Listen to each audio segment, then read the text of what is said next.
Round 2 of Sports Talk up next with your hosts Phil Kornbluth, Will Pelagic, and the Professor Tom Hayes. Don't leave us hanging. Join the show, 800-956-7266. Welcome back into Sports Talk, everybody, on a Friday night. Phil Kornbluth, just outside Founders Park in Columbia, where things are underway. We've played half an inning, 3 up and 3 down for Clemson. In the top of the first, Davidson popped up to short, Beer out at first, pitcher to first, and Cromwell struck out swinging on a 3-2 pitch. So Adam Hill sails through the top of the first for the Gamecocks, and now USC will come to the plate, and the wind continues to blow in pretty steadily. Well, I really can't say for sure what the crowd size looks like. All I can see from my location is one edge of the grandstand in left field does not appear to be filled, but I can't tell you what's going on inside the park, and only from the standpoint of a steady stream of people, and the parking lots that I can see are filled to capacity. So I imagine they'll be pushing close to 7,000 or more in here tonight, and big crowds tomorrow in Greenville and up at Clemson on Sunday. So scoreless as we go to the bottom of the first here at Founders. High school basketball, we'll get back to recruiting in a moment. Let me update state championship scores. A game is just wrapped up. The 2A boys, the championship goes to Gray Collegiate. First ever state championship for that relatively new Columbia school. Gray Collegiate defeats Carvers Bay 58-45 to win the boys 2A championship. Earlier, Keenan won the girls 2A championship. So the city of Columbia off to a good start by claiming the first 2 championships of the weekend. Coming up, you've got the 5A championship games tonight at the CLA. The girls 5A championship game will be Wade Hampton against Spring Valley. And then you'll have Dorman against Irmo to wrap up tonight's games. Tomorrow, the action begins at 10:30 with the 1A girls, Timmonsville against East Clarendon, followed by the boys, Ridge Spring Monetta against Hemingway. Then it's the 3A girls, Newberry against Ridgeland Hardyville, and the boys, Southside against Ridgeland Hardyville. And then the 4A girls will wrap it up, and the boys will wrap it up with North Augusta against Wilson and Ridgeview against Wilson. So a couple of schools there got the boys and the girls. It'll be an all-day party for those folks at the Colonial Life Arena in Columbia. Back to the recruiting report. And then we'll update some of the college basketball tournament scores. And where did I leave off? USC offered 2020 receiver Rico Powers of Savannah. Emerald tight end Luke Deal was at Clemson for an unofficial visit today. He was offered by Ohio State the other day. Defensive end Savion Jackson of Clayton, North Carolina, told 24/7 Sports he'll visit USC on Saturday. Today, quarterback Garrett Schrader of Charlotte was to visit USC unofficially to watch practice and meet with the coaching staff. Defensive end Travion Freshwater, 6'1", 220, Elizabeth City, North Carolina, plans to visit USC, coming in tonight and staying through the weekend with his teammate, athlete J.R. Walker. Both have offers from the Gamecocks.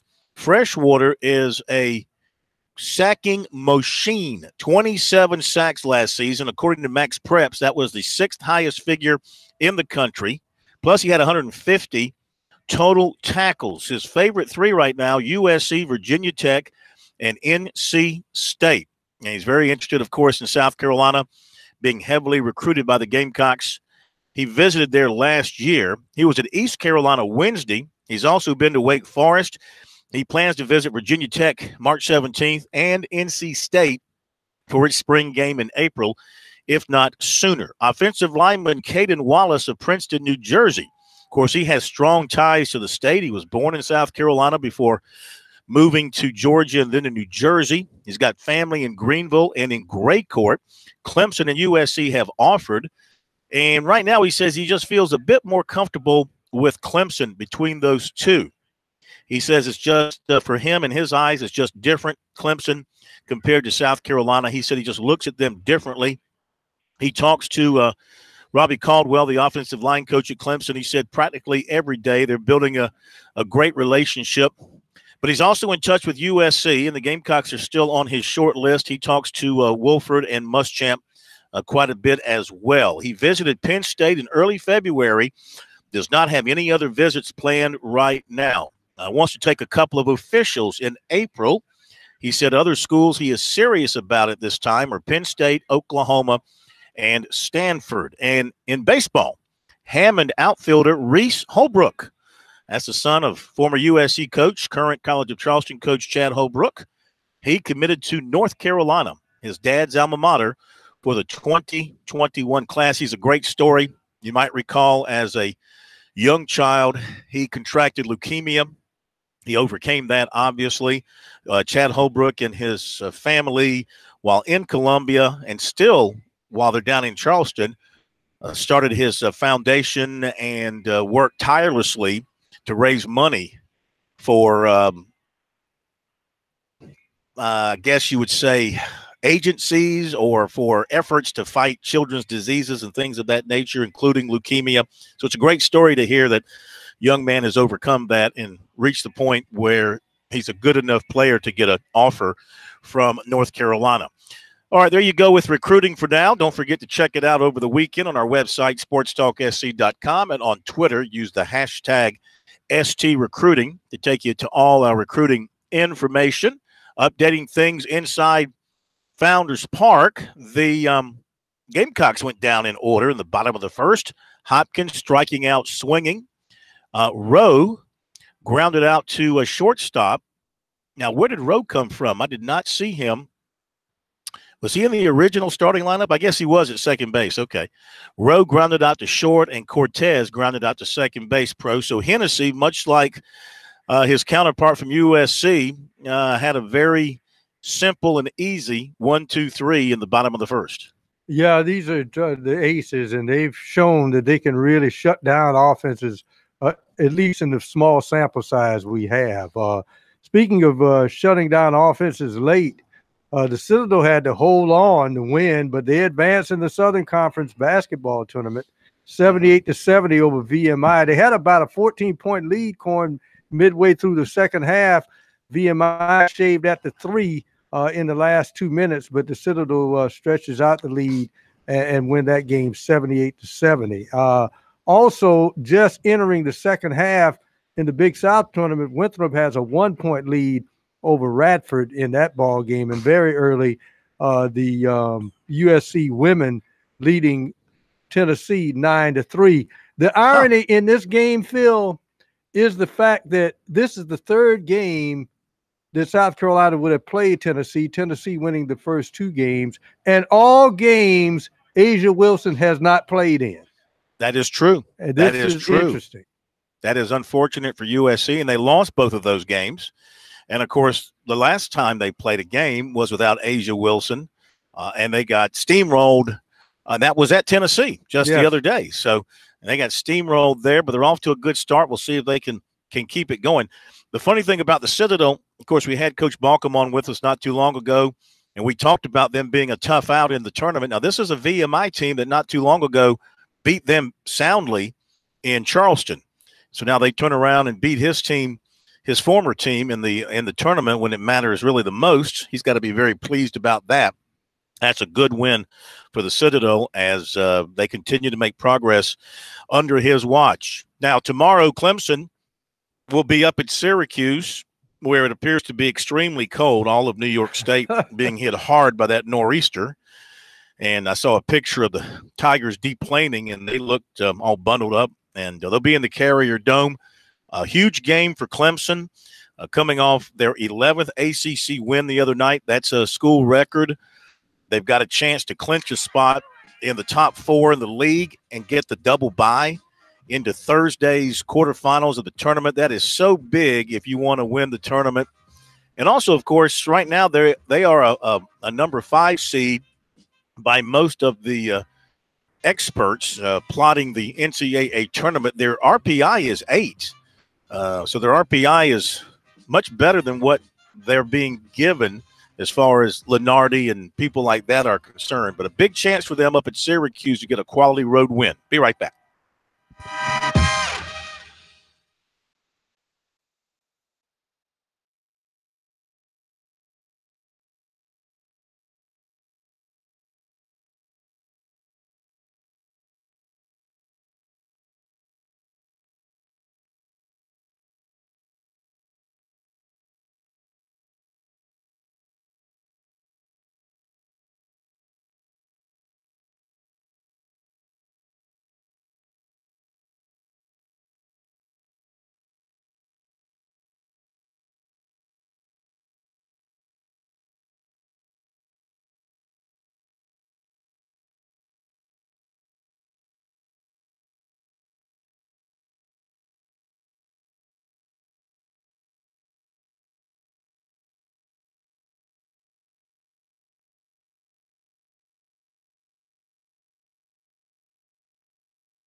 Sports Talk is the sports talk show of Main Street, South Carolina. From the coast to the mountains, we cover it all.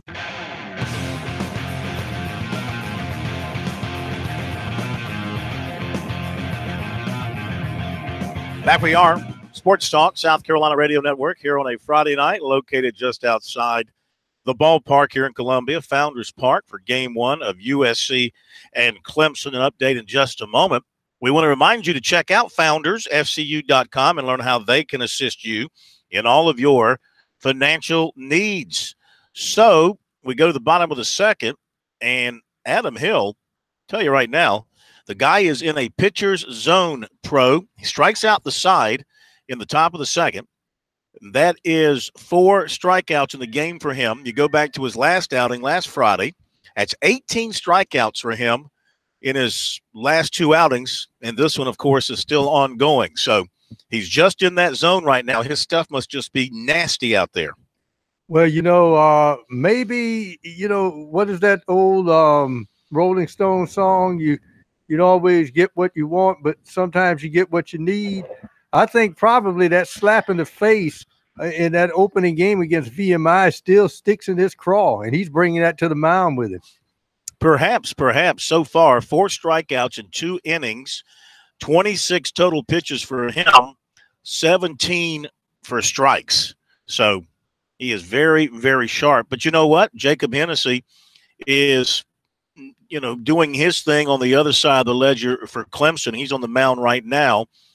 He has got a couple of outs in this inning. He's got 1 strikeout on his ledger to this moment. So the Gamecocks have a couple of outs as they bat here in the bottom of the second. Stokes grounded out to third. Tolbert grounded out to second. So the pitchers right now are dominating here in the early going, scoreless in the bottom of the second inning. We mentioned Clemson basketball, USC basketball on the road as well, finishing up the regular season at Auburn tomorrow afternoon. A chance to sweep the Tigers and also clinch at least, I think 10th seed's as good as they can do. So they could clinch the number 10 seed for the tournament, avoid playing in that opening day, and give themselves a little bit of breathing room there. Mike Coates met with the media today. It's been kind of a tough year for him individually, but he's still optimistic that the team can win on Saturday and do some good things in the SEC tournament. He expressed his feelings about this upcoming game with Auburn earlier today with reporters. We're ready for it. We're ready to give our all. I know that they're coming at us with full force because we got one at home, so they're trying to get one at home. And I think the whole team's ready to go there and give it our all. When you guys look back and see wins over Kentucky, Florida, Auburn, close against Tennessee twice, almost beat Texas Tech, like what's it? I mean, 16 and 14 really doesn't reflect maybe a team that's been that competitive. Like, how do you see yourself in terms of challenging some of the better teams in the country like you guys have? I think, we can challenge pretty much everyone. The team's been great at times, but at the same time, we've had some parts where we've fallen off, and that's due to lack of leadership, like Frank has said a lot of the times. That's boils down to me, Chris, Hassani, just to lead the team more. Obviously, this game this weekend is not a tournament game, but how big can this be in the sense of gaining momentum heading into the conference tournament? I think it's a really big game. Like I said, we won Auburn once, and sweeping Auburn, who is a top team, would be huge for us. There's some moments in the last game where you probably didn't have as much the intensity as a team as Frank wanted. He mentioned the word soft. What does it take to match the intensity that he's asking for? I mean, of course it takes a lot, but that comes with the love of the game. Like, you just have to be ready to give your all day in, day out, just to, yeah. Like, what has this year been like for you? I know you've had some times, right, where it hasn't gone as well for you individually. It's not a lack of effort. You seem like aggressiveness that Frank talked about that you want to have. Mm-hmm. You've gotten to the rim, stuff like that, but you've had trouble finishing. What have you done to, like, do you talk to anybody? Like, how has that been like for you personally? I mean, I've had some rough patches, but every time that I do have rough patches, I know that the team's there to back me up, to lift me up, and just pick me up in general. Have there been some down moments? I mean, have you? I mean, yeah, there have been some moments where I'm being pretty critical about myself because, of course, I need to make shots, need to do better.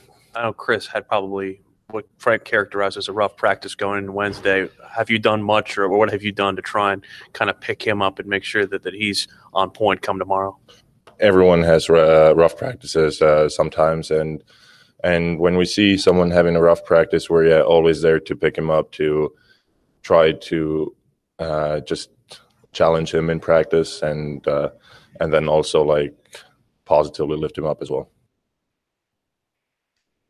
All right, Mike Kotsar of the Gamecocks. Yeah, it's been a tough year for him. Call it the sophomore slump, whatever you want to call it. He just has not played to the level expected, especially offensively. He looks like a guy not very confident in his offense. He looks mechanical, like he's thinking too much on offense pro instead of just letting it happen. And especially, some of the short jumpers that he used to make last year, he just looks stiff on it. He doesn't look confident and loose when he approaches his normal jump shots.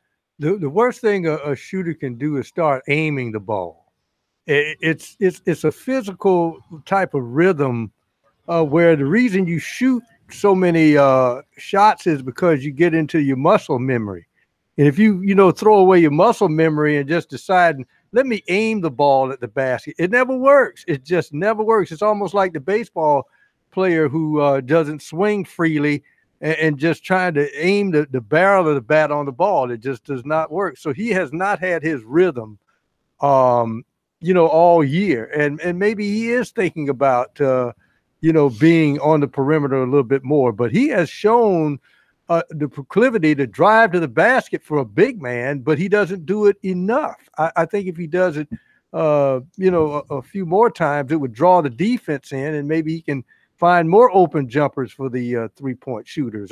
Another team that has not had any rhythm in the last 4 games is this Auburn team. What makes them dangerous for the Gamecocks tomorrow, is they've dropped 3 out of their last 4, and if they drop this one, Tennessee will be wearing that regular season SEC crown, not Auburn.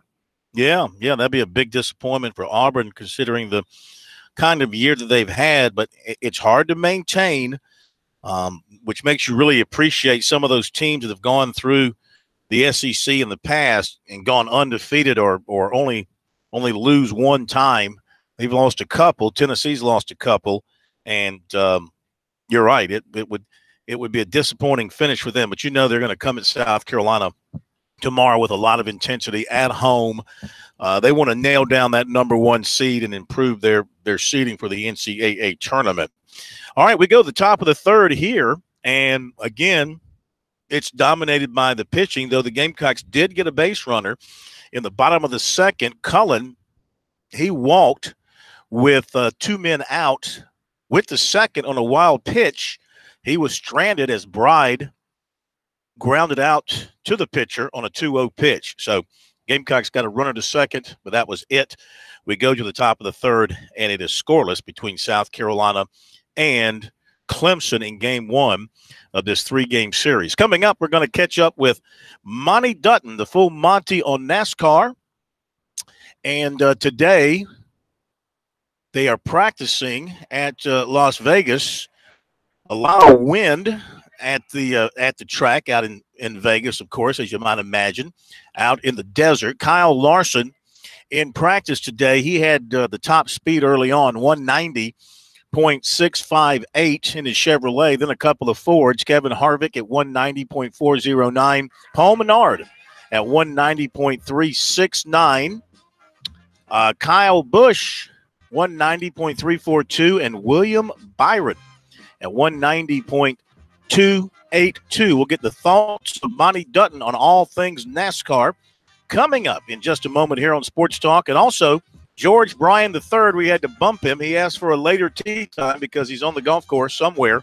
He'll join us in the last segment, talk some birdies and bogeys with him. We'll update the tournament in Mexico and also an update from Will inside Founders Park.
Well, no doubt, Adam Hill is the story of this game so far as we come back at you from outside Founders Park. We're at the bottom of the third inning. It is scoreless. And Clemson in the top of the third, Hill strikes out the side once again. Bird, Teodosio, and Wilkie all strike out swinging. He has struck out 7 in a row. He's got, I believe, 6 strikeouts by swings. So Adam Hill is right now untouchable. That's 20 strikeouts for him in his last 2 appearances, going back to his game last week when he struck out 14. That is extremely impressive in any league. Make that 21. He's got 7 tonight. What did I say? He's got 7 strikeouts tonight. Yeah. Struck out the last hitter of the first and then struck out the side in the second and the third. And that's on 40 pitches. The only thing about striking out people, Pro, it'll get your pitch count up. He's got 40 pitches through 3 innings, 26 of them for strikes. He is certainly on his game, but so is Jacob Hennessy, as the Gamecocks have yet to get a hit as well. They did get that 1 runner on in the other inning. So 0-0, bottom of the third, Gamecocks and Tigers. As we turn our attention, we shift gears, so to speak, to Monty Dutton, the full Monty on NASCAR, another NASCAR weekend as the drivers have left the comforts of the Southeast after 2 weekends, and they've headed west for a while, with the first stop going to be out in Las Vegas. So what do you think about the way they do the scheduling? I know in the back of their minds they're thinking it's still questionable weather here in the Southeast this time of the year, so let's, after Daytona and Atlanta, let's bolt west where it's going to be warmer. We won't have the issues with the weather maybe, but you're leaving the base of your fandom behind for several weeks. Is that a good thing or a bad thing? Well, I think you can look at it 2 ways. You know, there was a time when, you know, the fact that they stay out west and they run 3 straight races out there means that you don't have all this travel back and forth, constantly running back across the country. And the other thing is that Phoenix, Arizona, and Las Vegas and Fontana, California are not likely to have inclement weather. And so I think that just as much of a concern as leaving the southern base is that they're milking the West, in that will fans go to those fairly close by places that does it not hurt the attendance at those places.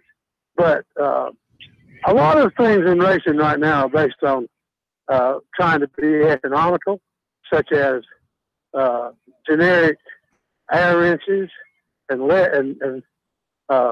less pit crew members. And so this is also, I think, sort of an austerity move. So tell me how generic air wrenches saves money for NASCAR. Because teams were building their own, and some of them were spending it's been quoted, that's one of those things I don't really buy. They say that some people were putting $1 million into R&D into special air wrenches. Now, that sounds like one of those things that one mechanic said, well, you know what they tell me? Penske's spending $1 million on this. I would say that, in my opinion, almost everything, when they don't divulge actual figures, turn out to be wildly exaggerated. But they were spending a lot of money in trying to, you know, teams that have unlimited money have unlimited resources to do things. So but when NASCAR issues them, and they're all the same ones, they darn well better work. And last week, at least 4 teams had these new air wrenches fail. And, you know, you can't have, you know, the championship decided because, you know, NASCAR handed out an air wrench that wouldn't work right. So, you know, it's sort of like, you know, which way you want to go. Which way you want to save money, or you want to have something really stupid decide a race. Well, the fans don't want to hear about that because they're paying out the nose, and they want to know that their teams have got the best equipment possible. Now, you talk about your pit stops. Kevin Harvick got a terrific pit stop at the end of that race in Atlanta, and that moved him to the top of the order coming out, and he went on to win. So his crew got it done for him last weekend. Well, if it hadn't been for the rules they have now, and he also was one of the people who had the air wrench fail, and he got behind early in the race. But frankly, if they didn't have these wave around and free pass rules, Kevin Harvick might have lapped the field last week. He was clearly superior for most of the race. So I think that they could have, put a crewman in the car and sent him back out there, and he would have still won. So that was one of those things. His car was so strong, it was going to take something really disastrous to cost him that race. And he looked strong today in practice at Las Vegas, as did Paul Menard in a Ford, and Keselowski and Ryan Blaney. So there should be no crocodile tears from the Ford camp this year. It sounds like they're up to speed, and all the complaining that you heard last year from that camp about not being able to compete with the Toyotas and all that is so much nonsense so far this year. Well, it also was nonsense early last year, because last year Ford's won the first 3 races. Keselowski won Atlanta and Las Vegas a year ago and won once more. So it is too easy to tell, but you're correct so far. I think the interesting factor is that with all of the to-do about the youth movement and young drivers taking over, the top 8 finishers in Atlanta last week were drivers with at least 8 years experience. Now, I think one of the reasons for that is that Atlanta was a track that had there was a lot of tire wear, and I think that veteran drivers like Kevin Harvick tend to, young drivers just want to go fast and they wear their tires out, and there's a knack to saving tires, and so I think that had a lot to do with it. The young people will have their day, but so far it's been a big bust. Well, speaking of young, of course, Bubba Wallace was, besides the winner at Daytona, he was a talk of the weekend and very emotional coming in second and all that. Not so good last week and not good in practice today, about 4 miles an hour off the pace.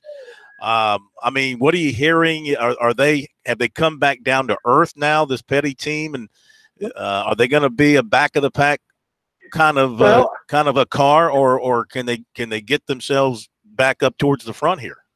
I believe that your loyal listeners heard me say this last week, that there's always Daytona is completely different, and that probably Austin Dillon comes back to earth too.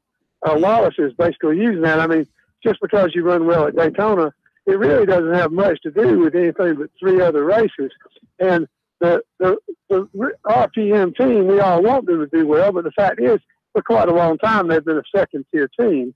So I think he'll have his occasional races, but I don't think that – I mean, he doesn't have the quality of equipment that Alex Bowman and Chase Elliott and Kyle Larson and Eric Jones. I mean, he's got an opportunity, but, this year Ryan Blaney has great equipment. He has to make the best of what he has, but I don't think he's going to be a week-to-week factor. I wish he was. I think he's got the ability to, but it's very unlikely if you just look at recent history. Okay. Who do you like out in the desert of Las Vegas this weekend?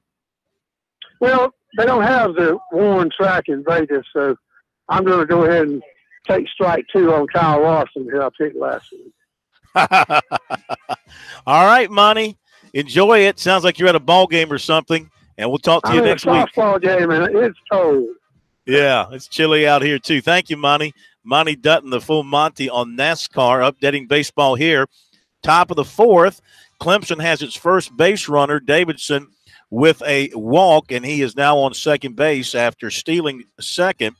The Gamecocks, in their half of the 3rd inning, they went down in order. It's still scoreless, top of the 4th.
The guys are always checking email. Send your comments or questions to talkback@sportstalksc.com. Now, more of Sports Talk from Columbia's Main Street. You know, baseball is such a funny game. Adam Hill has been just dominating Clemson hitters tonight, yet he's in danger of falling behind in the game as we go inside Founders Park. Will Pelagic's been watching the Tigers and Gamecocks. They're in the top of the fourth and scoreless. Will. You know, Corn, you said it. Adam Hill has been about as dominant as we've seen a South Carolina pitcher be in quite some time. He struck out 7 consecutive batters, which tied a school record set back not only a couple of years ago by Alex Parado and also back in 1972 as well. As you mentioned, though, in a precarious position, having let the leadoff man on here in the 4th inning with Logan Davidson reaching on a walk that broke the string of 7 consecutive strikeouts. He advanced to second on the stolen base. Seth Beer struck out, and after the drop third strike, Davidson moved to third base. After a strikeout looking at Patrick Cromwell, he has gone 2-1 on Chris Williams, the first baseman. Hill basically in the middle of a pitcher's duel with Jacob Hennessy, as South Carolina hasn't been able to touch him either. They've managed just 1 base runner via a walk themselves. No score, a 4th inning, 2-out, runner at third, and Chris Williams inheriting a 2-1 count right now at the dish, Corn. Okay, my man, thank you. I'll see you in just a little bit. Yeah, pitching has been great. No hits in this game so far. And top of the 4th, Clemson is threatening, 2 men out and a runner on third. You know, golf is sort of the same thing. You can hit it extremely well, do all these things right, and still not score well for whatever reason. That's not the case with our man GB3, George Bryan III, as we welcome him in for some birdies and bogeys in South Carolina on this chilly Friday. But he is elsewhere playing golf today. Where are you, sir? On the fringe of the Mississippi Delta. Out here in Bulldog Country, it's Mississippi State, though. Stark Vegas is, we're rolling out of, into Stark Vegas right now. So for those of you who hadn't been, especially to Old Waverly or Mossy Oak, which is Gil Hahn's course. Remember the Olympics, where Matt Kuchar finished, got his bronze. His course in Rio, well, he designed Mossy Oak, and what a gem. And the Mississippi Delta, or the fringe of it anyway, is just completely off. I bet it's. I bet it is beautiful. I'm out with my Tsunami Bar sports team compadres, Ken Taylor, who is a strength and conditioning expert in town, Mike Ramsey, and then Rob Thames. We were out doing a Mississippi athletic performance clinic, and I tell you what, they got some athletes, some high school football in Mississippi rules, Phil. But tonight I've got a short piece on Grow Golf Now, brand new entity in Greenville. A family team series starts in April, right around Masters time. You got to go to growgolfnow.com. Then I know, Phil, you're going to pick us up and keep us informed what's going on in Mexico, right?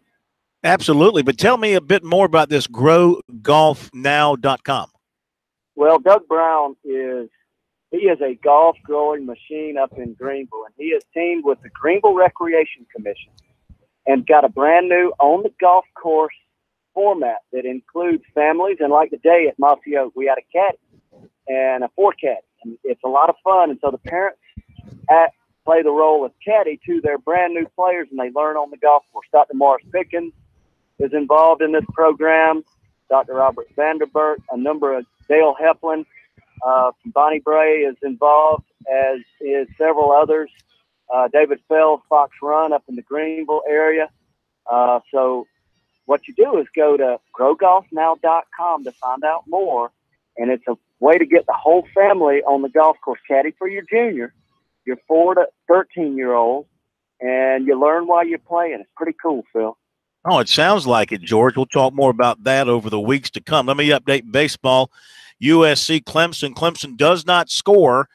Williams popped up to short down the left field line to end that threat. They go to the bottom of the 4th, scoreless at Founders Park. You talked about the tournament in Mexico, so you would ask me to do the leaderboard here. So let me see what I can do. You'll have to help me out. You'll have. I've been watching it. Sharma's leading, and it's a and Xander's right there, a couple of shots back. Well, Sergio, the big news for me is Sergio's in contention. Yeah, it's not a pronunciation-friendly scoreboard. We've got, what is it, Shubhankar Sharma? Hey, Phil, you nailed it. Shubhankar?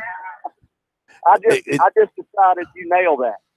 Shubhankar Sharma, Xander Shuffle, right? Rafa Cabrera Bello, Sergio Garcia, Luis Oosthuizen, whose name I butchered last night, Luis Oosthuizen. That's a mouthful there at the top of the leaderboard. Let's see, 11 under leads, 9 under, 3 tied at 9 under, Oosthuizen and Brian Harmon, Brendan Steele, Pat Perez.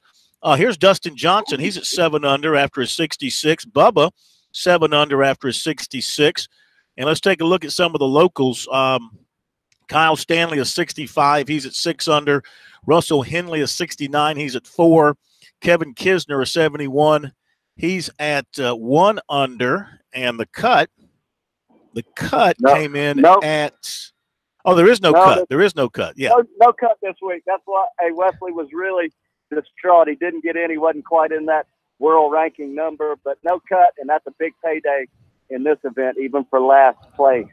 Hey, we got to congratulate Doug Weaver from Hilton Head. He earned Carolina PGA Teacher of the Year honors, and he's at Palmetto Dunes down at Hilton Head, and he's South Carolina. Used to be on the PGA Tour. Congratulations to Doug Weaver, and you've known him for years, Phil.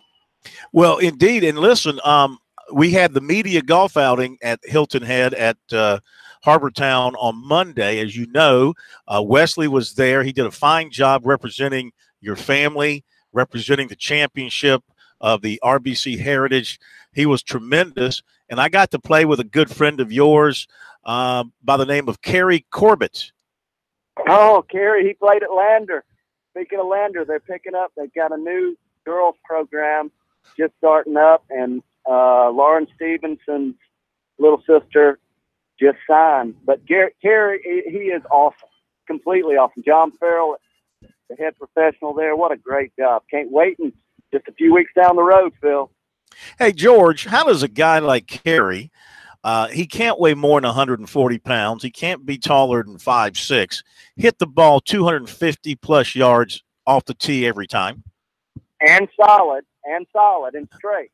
And it's great timing, but in this game, you use leverage and some good flexibility, good fundamentals, and it's all about timing. Hey, Tsunami Bar Sports, we're going to be talking more about it. We've got a brand new product that assists. In fact, it's called a Laginator. Phil, are you ready to mash your tater? You need a Laginator. And that's how. And go to TsunamiBarSports.com just to figure that out. You'll see Laginator to mash the tater. All right, George. Enjoy yourself in the bayou. We'll talk to you next week. All righty. Good evening. Tee 'em high, but shoot 'em low. Our buddy George Bryan III, still scoreless here at Founders Park, bottom of the 4th, and USC has a runner on first with 1 out. How about the basketball pro, USC women? I see Asia Wilson did check into the game. She did check into the game. She already has 12 points and 5 rebounds in a short effort of play. South Carolina enjoying a 10-point advantage at the half, 33-23 against Tennessee in that ball game. Unfortunately, Winthrop took it on the chin tonight in the Big South tournament as Radford wins that ball game.